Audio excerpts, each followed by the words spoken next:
We are constantly being told and taught how to spend our money with consumerism and advertisements and all these things. But it feels like no one's really there to teach us how to save our money or how to earn more on the side if we already have a job and we're looking to save up for a big purchase or to plan for the future. Today, I want to share with you 3 things that I wish that younger financial me would have known because it would have taken a lot of stress off of my life. It would have made my life easier and it would have prepared me more for a financial future, which because of medical bills and poor spending choices in my teenage years, it's something that I've struggled with a lot.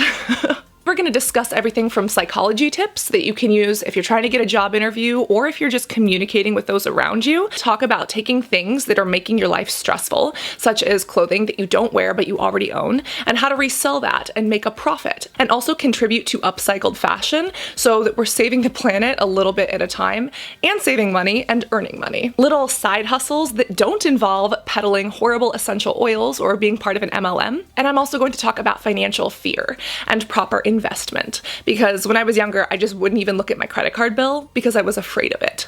And I didn't even realize how much I was paying in interest because I wasn't working towards paying off my bills. And investing, how just having money in a bank account isn't making you money. But if you put that towards the right companies in stocks, you have the potential of earning. It's a little bit risky and it's a little bit like gambling. And I want to share some of the unconventional wisdom that I use that most people don't talk about so that you can decide which is right for you. Look in your closet. If you're anything like me, you have hundreds of pieces that you hardly ever wear. Maybe they're jeans that you grew out of that don't fit, you spent money on it, it still has a tag on it, or you've only worn it twice, and you don't want to get rid of it because it was a purchase, it meant something, but at the same time, you're not using it. It's giving you a headache to look at because it makes you feel a little bit guilty, it's taking up space. What do you do?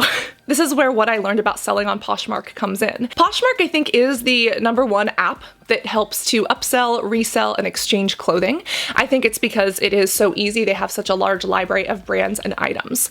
And I want you to look in your closet and see what's not getting used, what's not getting loved. Instead of having it sit there, consider listing it so that it can enhance someone else's life and actually be put to use.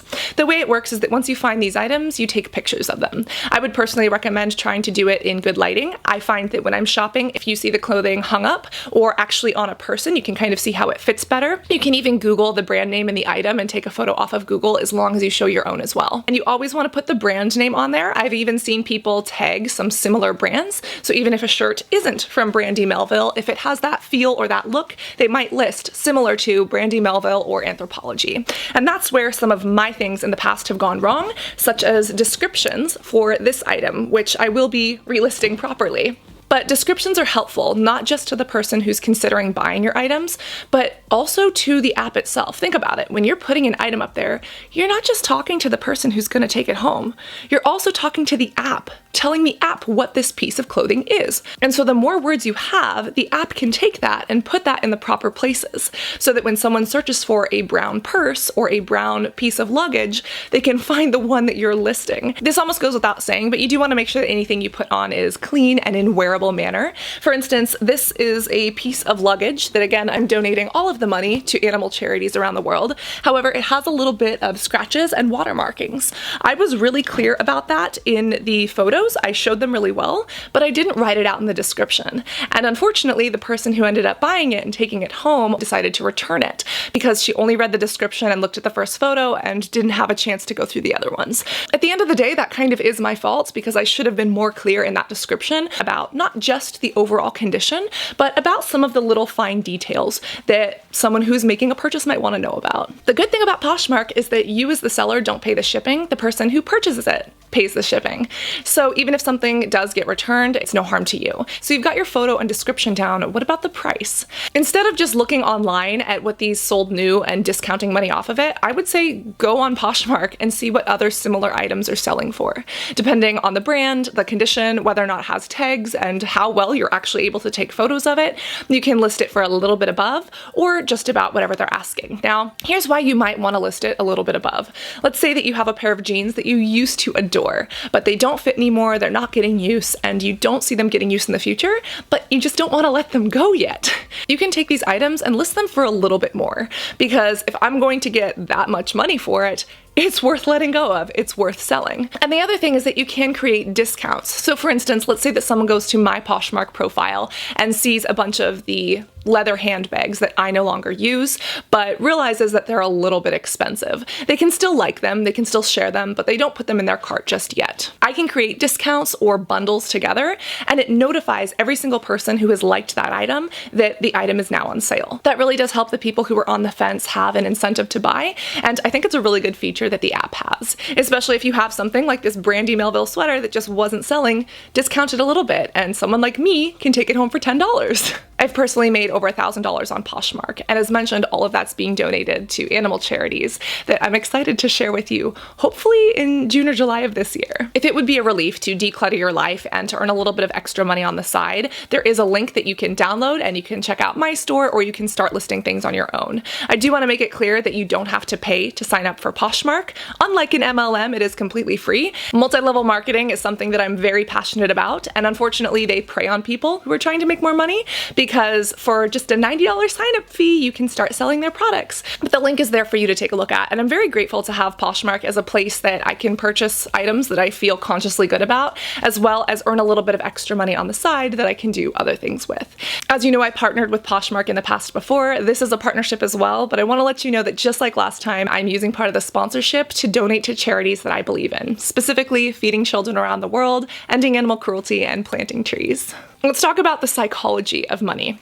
This is a book that is $6 on Amazon that I highly, highly recommend. It has a couple aspects that are kind of like a workbook, has little pages that you can fill in with your thoughts, your feelings around money, or communicating with potential employers or potential bosses. But there's a lot of things in this book that even apply to just psychology. The psychology of being in a relationship, the psychology of negotiating with humans. This book is an absolute gem, and for like $6, I would highly, highly recommend it. Especially if you're looking for a raise, a promotion, or to switch jobs, this book is essential just when it comes to the workplace and how to communicate. One of my favorite tips from this is not saying honestly. And this is something that I do all the time. You know, honestly speaking, I think that blah, blah, blah. When you say honestly speaking, even if you've been honest the whole time, it almost implies that you weren't honest before. And to me, I didn't even realize that that was a message that maybe I was putting out to others when I was speaking honestly. It's little things like that that just blow your mind right open.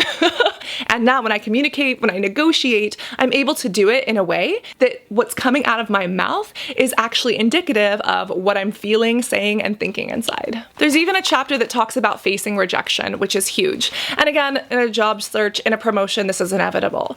But even in real life, I feel like a lot of these psychology tips, a lot of these little tricks really come in handy. And the author is a licensed/certified PHR, works in human management. She knows her stuff, and she's actually a beautiful butterfly. She's a subscriber of this channel. And to see the brilliance that comes out of this community is truly empowering to me. So let's say that you did get a raise or a promotion along with the money that you're selling on the side of Poshmark. What is the stock market? Should we put our money in it? Why does it sound scary, and why has nobody taught us about it? The stock market allows people like you and me to purchase big companies such as Google, Apple, Amazon, Boeing, Tesla, etc. And it's the idea that if you buy a piece of that company for $50, if the company grows and makes more money over the next year, it might be worth $75. You can then hold on to that and hope it goes up, or you can sell that. Now, the tricky thing about the stock market is that money can go down. A company can lose money. Like Boeing, you can have a lot of bad media or bad choices, and that $50 initial is now only worth $25. So stocks can be a little bit scary, but I want to tell you how I approach them because nobody taught me about them. The whole thing is try to buy when a stock is low and try to sell when it's high. We're not fortune tellers, so how do we do that? I would say that before you even put money into a stock market, make sure that you're just kind of tracking the data. Google has a really good way you can kind of scrub and look through the past 5 years and see if the price that's being asked for a stock is competitive. Now, some people have equated the stock market to gambling. I've personally made over $5,000 on the stock market, which is really awesome, considering what I put in. But I didn't just put in money blindly. Again, I kind of looked at some of those things, and I also wanted to make sure that I was putting my money into companies that I believed in. I personally bought a lot of shares of Beyond Meat because I'm vegan, and I also bought Tesla because I believe in the future of electric vehicles. Now, the way I looked at it is that when I first put up that money, I thought to myself, I could lose this, but kind of the way I would donate to a charity, I want sustainable cruelty-free meat to be a thing in the future. I want electric vehicles to be a part of our future. So even if the stock did go down and I lost that money, I would be okay with that because I put my money towards something I believe in. Warren Buffett is one of the world's richest people. He got rich off of stocks, and his quote is, "Don't invest in something that you don't understand." And so stick to things that you do understand or that you read up on regularly. And again, look at it as kind of like a donation that you hope you can make money off of. This also touches on just not being afraid of your money. For instance, if you have debt, don't start putting your money into stocks first. Pay off your debt first. That was something that I didn't learn until college, and I did not even fully understand because nobody taught me these things. Nobody taught me how to sign a check. I used to sign the front and the back when I gave it to someone. It was so bad. If you have a credit card that hasn't been fully paid off, don't be afraid of it. If you don't look at it, you can't fix it, and it can just get worse. That's what I did. Really take a deep breather, put yourself in a safe space, and it's okay to look at those numbers. It's okay to look at that document, because then you can start making a plan to overcome it instead of constantly be controlled by it. The whole thing about credit cards and having debt is that you have to pay interest, meaning if you lend me $100, in a year, I'm gonna pay you back 110. 10 extra dollars to thank you for letting me borrow. And with credit cards, it's really easy to get those numbers really, really big. And you might not notice you're spending $500, $1,000, $5,000 a year just because of the interest payment that's racking itself up. So let's say that you made a little bit of extra money at work or Poshmark and you want to go put it in the stock market. Don't do that yet. Keep an eye on the stock market, know what companies are doing and how those little charts are playing out. Keep an eye on that. But take that extra money and pay off pieces of that credit card. Because as you get that number down, your overall payments become less. And as someone who had $94,000 of medical bills, along with $74,000 of personal debt and has paid off all credit cards except for one, I do feel that these are words that no one was open enough to speak to me about. I do feel that my financial experience, which is not over yet, is a success story. And I still have student bills. That is different because that is considered a loan. And the good thing is that the interest rate is lower. However, these are things that nobody taught me. And people are afraid to talk about because it's embarrassing to say that we've spent money poorly. The average American has thousands of dollars worth of debt. We're all walking around with it, but we're not saying anything. Kind of like our insecurities or our acne. All walking around with it, hiding it under layers of makeup. And you know what? Younger me was both of those, and current me is okay with understanding them, working through them, and sharing what I've learned with you. If you'd like to sell on Poshmark, there's a link down there. If you're interested in looking at this book for $6 on Amazon, I highly recommend it. And if you're interested in learning more about debt and investing, I will leave some credible resources for you below, because you should be the one controlling your finances. Your finances don't have to control you. If you want to watch another video about my struggle with materialism and the mistakes that I have made and learned from, you can watch that right here. And if you haven't already, be sure to that like button and whoosh, that subscribe button. Always remember to be beautiful inside and out, and I cannot wait to see you in the next video. Love you guys. Bye.